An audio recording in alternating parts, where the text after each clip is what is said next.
Welcome back. The Number 10 Show episode new season. Oke, tanpa perlu berbasa-basi lagi kita Aku bahas aku kira kamu bakalan ngebuka Assalamualaikum ya ahi Ana Firmino. Ana Firmino. Marhaba. Ana Gerrard. Ana Gerrard. Aduh.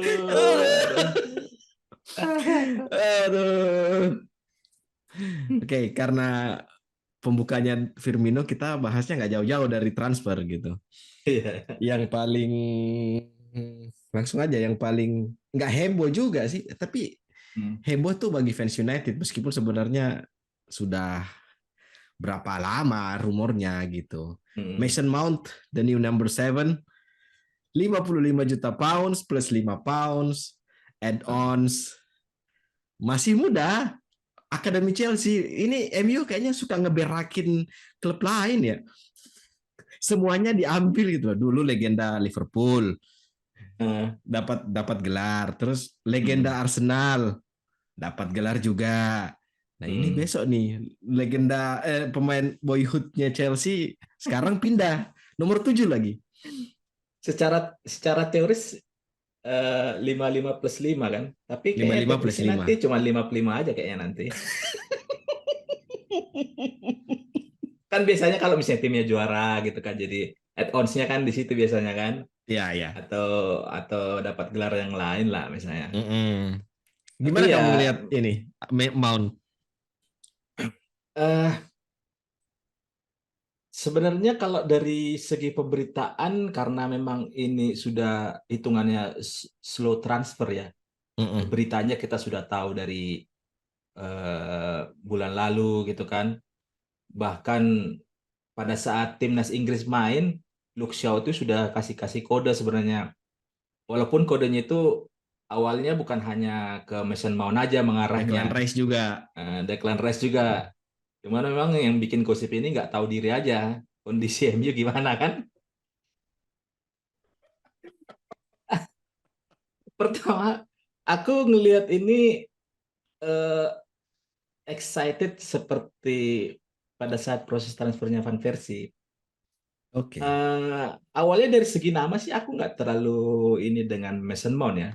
Cuman ada faktor eksternal mungkin secara psikologi proses perpindahannya dari tim mungkin bisa dibilang rival lah ya, karena mulai dari sejak kedatangan Mourinho ke Stamford Bridge, Chelsea bisa memperoleh hasil mungkin kalau di Liga Inggris itu ya cukup lah, tapi kalau di Eropa kayaknya Chelsea lumayan sukses karena beberapa kali, 2 kali Champions League kan, 10, 12, kemudian 2009, 2 tahun lalu gitu ya kan. 2 tahun lalu. Nah, jadi kedatangan Mason Mount ini sebenarnya lebih ke faktor ke supporter untuk ceng-cengannya itu karena Ada lawan baru gitu ya. iya, yang menarik kan sebenarnya justru bukan hanya Mason Mount yang menyeberang ke rival kan, kayak Havertz pun menyeberang ke Arsenal, tapi kayaknya pemberitaannya tuh Havertz ke Arsenal kayak nggak ada apa-apa, padahal ini sama tim London nih. Iya, Ya kan? iya. Justru intensi pemberitaan antara fans Chelsea dengan United itu prosesnya transfernya Mount ini gitu kan. Tapi di luar dari itu pemberian nomor 7 ini memang sedikit mengejutkan sih. Karena aku bukan mengejutkan karena terkait pemberitaan Garnacho jadi nomor 7 ya. Karena aku lihat ini pemberitaan hanya gorengan di Twitter aja. Di sana kayaknya nggak ada. Ya kan? Karena cocokologi yang menyambungin lagi kosong nomor 7, Garnacho fansnya Ronaldo gitu kan. Nah, kenapa yang nomor 7 ini agak menarik, karena ya nggak bisa dipungkirin nomor 7 itu agak berat bebannya kan. Tapi apalagi di kayaknya United ini ya, apalagi di iya. United.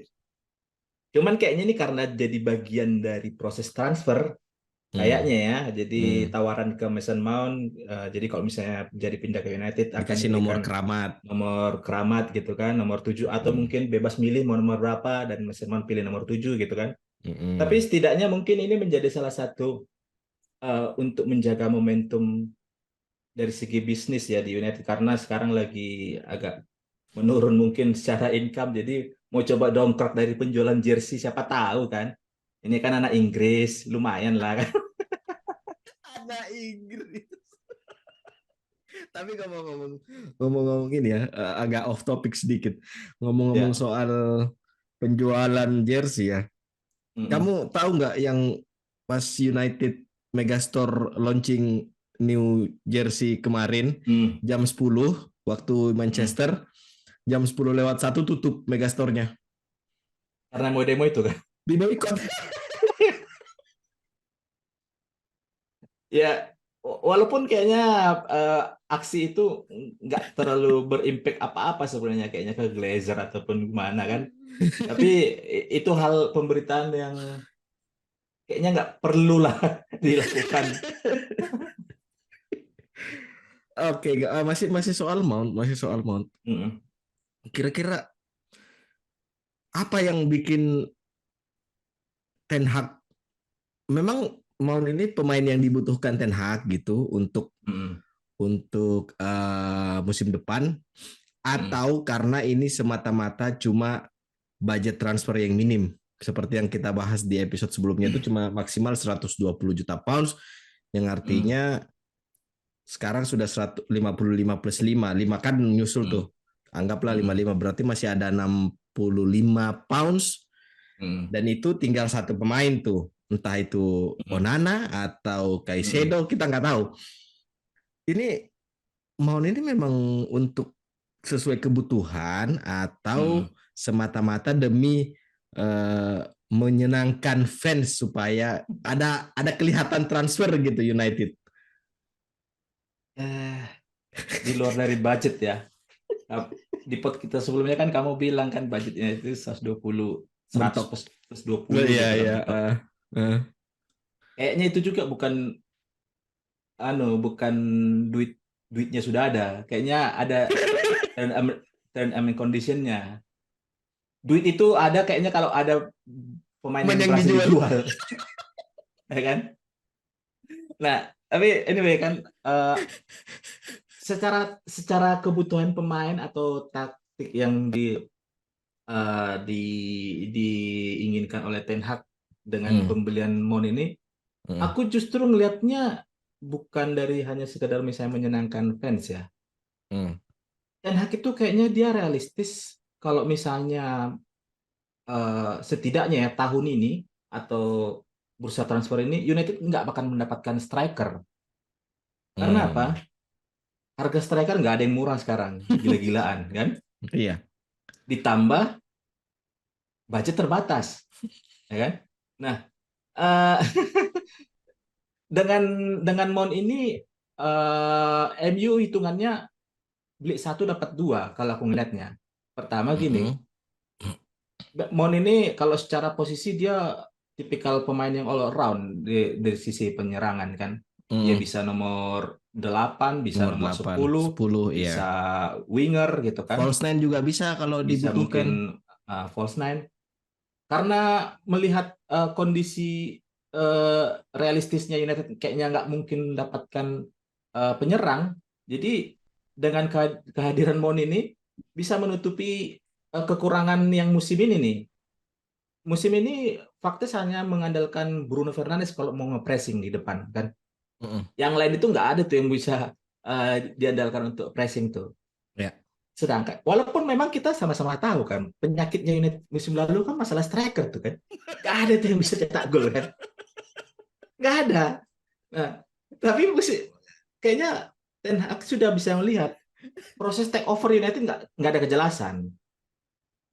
Dengan tidak ada kejelasannya kapan proses take over ini selesai, Hmm. jadi paling realistis itu bisa dapat pemain yang dari sisi penyerangan itu bisa membantu, karena Rashford bisa digeser nomor 9 kan setidaknya. Hmm. Masih Hmm. bisa digeser ke situ karena musim lalu dengan Weghorst dia juga suka gantian gitu. Hmm. Nah, Rashford di depan, Mason Mount bisa ngebantu Bruno Fernandes dari sisi pressing kalau misalnya pada saat tim lawan pegang bola gitu. Mm-mm. Jadi kayaknya memang Ten Hag ngebet pengen, kalau pemberitanya kan Ten Hag ngebet nih beli Mount nih kan.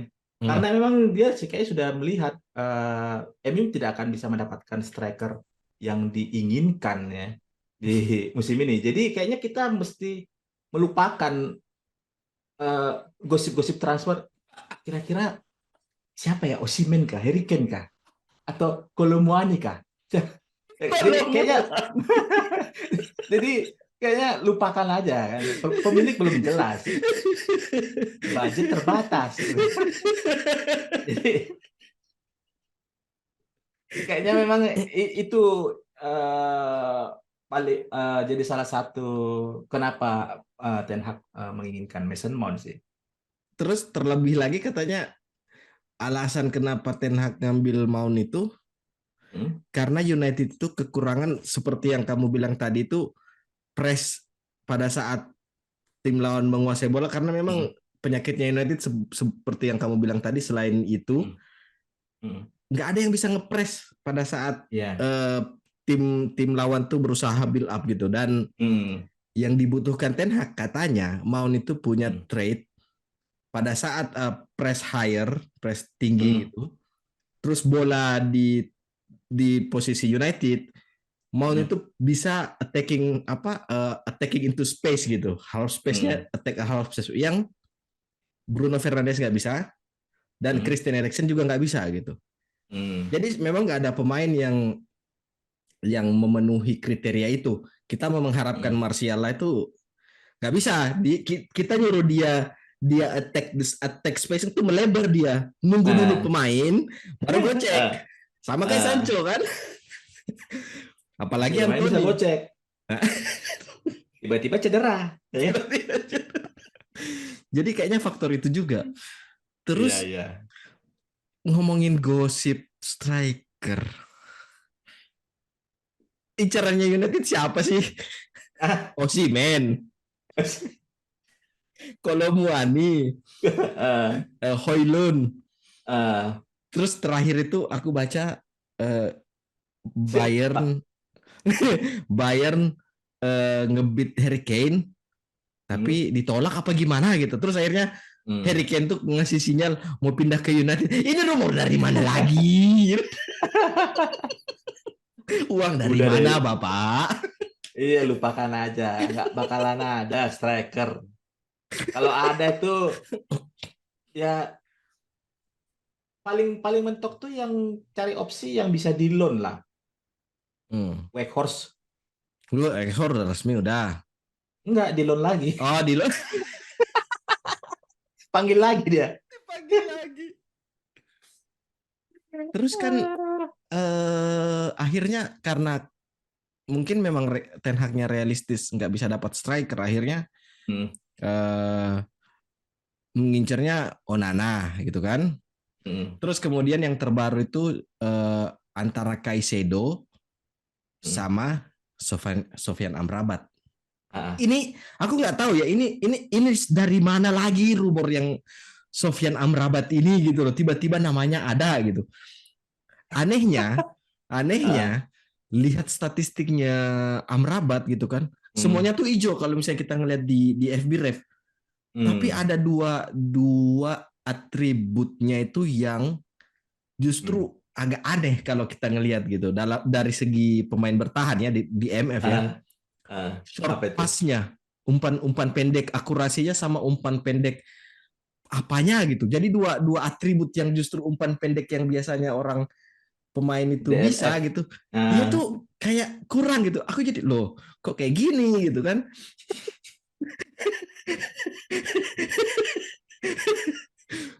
Apa dibikin skor ini? Jadi makanya itu. Makanya itu. Tapi dari katanya terus terus masih soal United itu kabarnya Fred mau dilepas ya kan. Henderson juga katanya entahlah, itu bodo amat lah Henderson. Nah, dari dari opsi tadi gitu kan, Caicedo, Amrabat, terus Onana gitu kan. Yang paling realistis bagi Ten Hag untuk memperbaiki skuad gitu di musim depan itu sebenarnya mereka pilih kiper atau ngincernya pivot. Paling realistiknya pemilik baru ya. Itu paling gak realistis katanya. Soalnya katanya Glazer gak Hmm. jadi jual. Kan goblok. Aduh. Katanya Glazer itu masih menganggap United punya valuasi tinggi di tahun Hmm. depan atau beberapa tahun ke depan, meskipun sudah Hmm. ditekan sama saudaranya yang lain gitu kan, yang dua orang si Hmm. Daryl atau siapa gitu. Tapi Iya. si dua brengsek ini, si botak dua Hmm. yang rambutnya nggak jelas ini nggak mau lepas. Hmm. Jadi itu kayaknya paling gak realistis. Tadi tadi kamu nanya yang pivot sama apa? Kiper Onana. Sama kiper ya. Hmm. Eh, agak dilema ya kalau kita mau melihat secara eh, di United sendiri atau kita mau compare dengan strategi transfer tim yang lain. Karena apa? Secara kebutuhan sebenarnya kalau aku lihat United itu lebih butuh kiper. Karena pertama sekarang kondisinya De Gea itu sudah Expired. expired kontraknya kan per Hmm. 30 Juni. Hmm. Jadi dengan kondisi itu United sekarang tidak ada punya pengganti yang mumpuni dari sisa kiper yang ada. Dean Henderson itu udah nggak di situ, udah nggak di situ pikirannya kan. Dia sudah di Nottingham Forest saja lah sudah kan. Nah, Tom Heaton dia kan cuma bersih-bersihin bolanya di Gia kemarin itu kan. Mau ngapain kan? Nah, tapi di satu sisi kalau kita ngeliat ya dari strategi transfernya Arsenal, Hmm. City, Hmm. Hmm. Liverpool, Hmm. Arsenal tahu persis kayaknya memang seorang pivot yang mumpuni Hmm. itu sangat besar faktornya karena ini pos yang menjadi sentral dari pertahanan ataupun penyerangan dari Hmm. evolusi taktikal sekarang kan. Nah, Dan Declan Rice walaupun belum ada anu udah itu, eh udah itu, udah sudah lah here we itu ya, go itu, anggaplah sudah udah itu ya. anggaplah sudah ya. Sedangkan dari Liverpool itu langsung ada dua, Leicester, McAllister sama Szoboszlai kan. ya. City kayaknya kita nggak mikir ada kekurangannya, kok bisa Kovacic datang gitu kan. Loh, Dengan harga yang nggak cuma itu si si yang kemarin bersinar di Piala Dunia bentar lagi juga tuh. nah itu dia. Nah, jadi sedangkan United praktis hanya memiliki Casemiro yang Mm-mm. tidak ada, nggak sepadan backupnya dengan kedalaman squadnya United gitu kan. Mm-mm. Nah, kalau misalnya tadi kita balik lagi ke masalah kiper, eh, kayaknya kita bisa tahu kalau tim-tim sekarang kalau yang mendominasi atau yang bisa menjadi juara di masing-masing liga itu salah satu keunikannya kalau dulu aku ngelihatnya itu punya dua fullback handal tuh bisa naik turun. Mm-mm. Sekarang tim yang mendominasi itu harus komplit tuh, build up-nya mulai dari kiper harus jago tuh. Mm. Nah, United kalau misalnya dengan anggaplah misalnya De Gea diperpanjang, sudah pasti nggak bisa dia, ya kan? Nah, Ya. sekarang udah nggak ada De Gea, siapa lagi mau diandalkan gitu. Mm-mm. Tapi dengan adanya Mason Mount itu setidaknya bisa mengurangi eh, kerja kerasnya Casemiro aku ngelihatnya.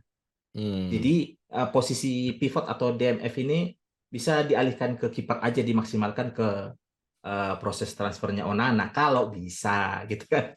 Kalau bisa. Caicedo aku ngelihatnya kayaknya hanya rumor-rumor aja kayaknya kalau Nah, Caicedo ke United ini. Caicedo itu katanya, lagi-lagi katanya, Hmm. cuma nggak tahu seberapa kredibel nih. Hmm. Kan Caicedo itu musim lalu kasih perpanjangan kontrak kan. Terus Hmm. kabarnya yang punya Brighton, pokoknya si De Zerbi, petinggi Brighton tuh siap Hmm. melepas Caicedo musim panas ini. Dengan Hmm. catatan rilis clause-nya itu 100 juta pounds kalau nggak salah ya. Hmm. Hmm. Artinya dengan budget segitu aja United kayaknya udah keluar tuh. Itu. Iya, udah nggak bisa ikut perburuan. Iya, jadi katanya Caicedo sekarang jadi incaran utamanya si Chelsea karena Chelsea. karena Chelsea sudah banyak ngeluarin pemain, Pulisic juga kayaknya bentar lagi ke Milan setelah Hmm. Loftus-Cheek, terus kehilangan Mount juga, dan itu kan sudah sebenarnya Kovac. sudah surplus gitu. Eh, Jadi dengan Caicedo kayaknya sih Chelsea yang bakal merekrut Caicedo dengan catatan kalau nggak salah 85 plus 15 add-ons apa ya. Apalagi tiga pilar Chelsea yang beberapa musim terakhir ini jadi andalan itu Kante, Hilang, Kovacic sama Jorginho hilang. hilang kan? Iya, hilang. Jadi ya dengan kondisi ini yang paling memungkinkan untuk merekrut Caicedo ya Chelsea ya karena Hmm. pemain yang keluar juga banyak gitu. Iya. Tapi Seberapa? Oke, lanjut. eh, walaupun misalnya nih aku condong ke kiper yang harus digantikan, memang yang paling berat itu sebenarnya karena yang digantikan ini De Gea, Ya, ya. Dan itu cara kan. cara klub memperlakukan De Gea di akhir karirnya itu jelek Hmm, sekali gitu. iya, pemain yang mungkin 10 tahun terakhir ini jadi satu-satunya pemain yang bisa dianggap ya di kondisi keterpurukan ini jadi pahlawan United di masa-masa suram gitu. Jadi Iya. itu aja sih yang agak memberatkan gitu. Hmm. Kalau kalau kan kontraknya expire tapi masih bisa negosiasi kontrak tuh dengan United. Hmm. Kalau misalnya disodori kontrak lagi terus De Gea bertahan, terus United beli satu pivot gitu. Kamu nerima apa? Memang De Gea ini udah krusial banget ininya. eh Harapan terakhir sih dengan kalau kondisi kayak gitu, kalau misalnya Varane dengan Lisandro Martinez musim depan Fit. setidaknya misalnya bisa 80% Hmm. selalu main bareng, eh, kondisi kekurangan kelemahan De Gea itu setidaknya bisa ketutupan karena Lisandro Martinez punya kemampuan untuk bawa bola kan, Hmm. baik menyisir ke arah look show ataupun ke tengah gitu. Hmm.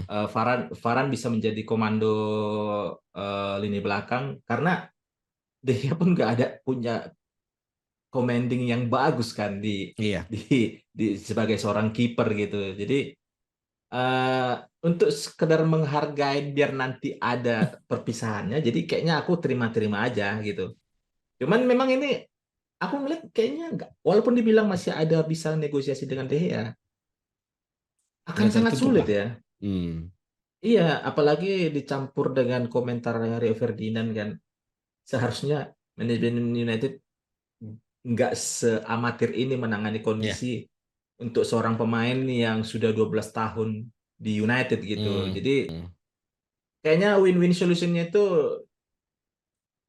ya lepas aja. De Gea pun jangan jangan mau ini lagi karena kalau misalnya lah dulu De Gea tetap gabung ke United, kita nggak bisa bayangin berapa gaji yang diturunin ke dia dan nggak ada lah, udah demotivasi dia. Iya, iya. Apalagi sih mau di anu kan Hmm. gaji yang awalnya dia menjadi kiper dengan gaji termahal tertinggi kemudian Hmm. tiba-tiba dipotong gitu ya Hmm. otomatis kayaknya demotivasi sih.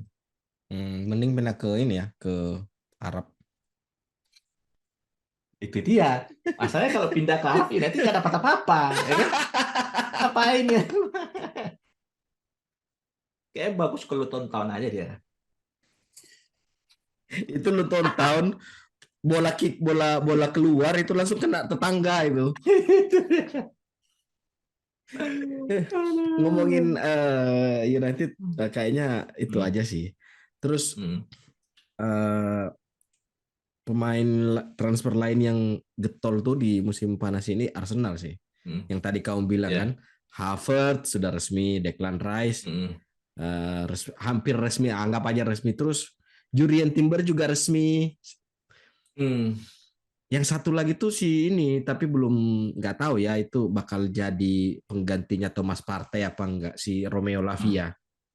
Hmm. Dan ngomongin Havertz ya, Hmm. kenapa kenapa pemberitaannya Havertz itu nggak semasif Mason Mount karena ya Hmm. ini lagi-lagi membuktikan gitu kalau nggak MU nggak makan, nggak MU itu nggak makan, MU itu masif kok.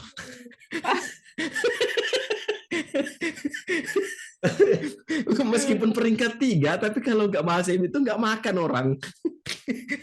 Tapi memang kita balik sedikit ke Chelsea ya. Ah, awalnya kan proses transfer out-nya pemain Chelsea ini kan masif tuh ke Arab kan. Ya. Mulai dari Kante walaupun free transfer gitu kan, kemudian ada disusul Koulibaly, ada Mm, Edward Mendy gitu kan. mm. Awalnya kan itu diisukan karena memang eh Todd Boehly itu bermain kotor karena terancam kena FFP. FFP, mau nggak mau harus dijual pemain ke Arab gitu yang bisa menghasilkan langsung dana segar gitu kan. Tapi Mm, ternyata kayaknya ini nggak ada konspirasi Todd Boehly untuk menghindari FFP. Kayaknya Iya. memang goblok sih. Bisa-bisanya ngejual bukan cuma dua loh, tiga loh. Kovacic, kayak diobral kan. Terlepas dari misalnya berapa nilainya ya, nilai transfernya ya. Dengan mudahnya dia ngasih Kovacic ke City, Havertz ke Arsenal gitu kan. Mason Mount ke United. Kita nggak tahu nanti ke Liverpool pasti ada kayak dapat bagian, dapat kue nanti Liverpool nih. Gitu. Jadi kayaknya yang awalnya dibilang ada permainan, ternyata ownernya Chelsea ini setengah punya Arab gitu untuk menghindarin, makanya dibelilah di sana semua dengan uangnya sendiri gitu kan. Tapi kayaknya karena goblok nggak tahu dia ini kalau proses transfer kayak gini tuh berbahaya di Liga Inggris kan. Jadi eh, ya wajar aja kalau ujung-ujungnya yang dibeli Nicholas Jackson. Iya Siapa Nicholas nih? Jackson Villarreal Nicholas atau mana? siapa? Itu Cukua Mega. Cukumeka. Ini kayak Todd Boehly ini diutus buat jadi gimana ya? Punya uang banyak tapi goblok gitu. Ya, yang konspirasi lainnya tuh ini loh. Hmm. Eh, kalau tadi ada yang ngomong soal Arab kan, Hmm. ini justru ada katanya perjanjian tidak tertulis antara sesama Hmm. owner Amerika gitu. Jadi Hmm. Loftus-Cheek ke Milan, gitu kan. Terus Eh, Pulisic juga katanya ke Milan. Ini semakin eh. membuktikan katanya inkompetensi American owner ke klub ke klub Premier League, ke klub Eropa kan. Iya, karena sudah di satu sisi ya, kalau misalnya dengan proses transfer out-nya Chelsea ini, ya kalau misalnya isunya terkait financial fair play, ini akan Hmm, bisa menyelamatkan karena dari sisi income transfernya itu surplus. beban gaji itu Hmm, langsung berkurang tuh kan, hmm, karena ini hmm. nama-nama bukan nama-nama anu sih ecek-ecek yang keluar ini kan gitu. Jadi eh kita nggak tahu sih ini yang menarik itu ini si Chelsea ini sebenarnya musim depan ini kira-kira gimana nih, apalagi dengan kedatangan Pochettino kan. Ya, Nggak tahu kita apakah nih memang keinginan Pochettino yang tipikalnya dia pemain dia muda. bisa menangani tim yang memang nggak perlu yang jago tapi yang nurut sama dia gitu Iya kan. ya, iya bukan pemain yang Hmm. nama besar juga dia. Iya, jadi Hmm, siapa tahu juga karena memang atas persetujuannya dia, pemain hmm, pemain ini mungkin nggak akan bisa dikendalikan, tapi dengan pemain baru, hmm. itulah jadi spesialisnya mungkin ya si Pochettino ini, tapi nggak tahu gitu kan. Belum aja dia ketemu Kepa. Nggak mau nanti diganti dia kan, mau main terus dia. Aduh. Yang memang si Chelsea ini absurd banget. Bayangin aja Hmm. beli Koulibaly musim lalu dijual. Iya.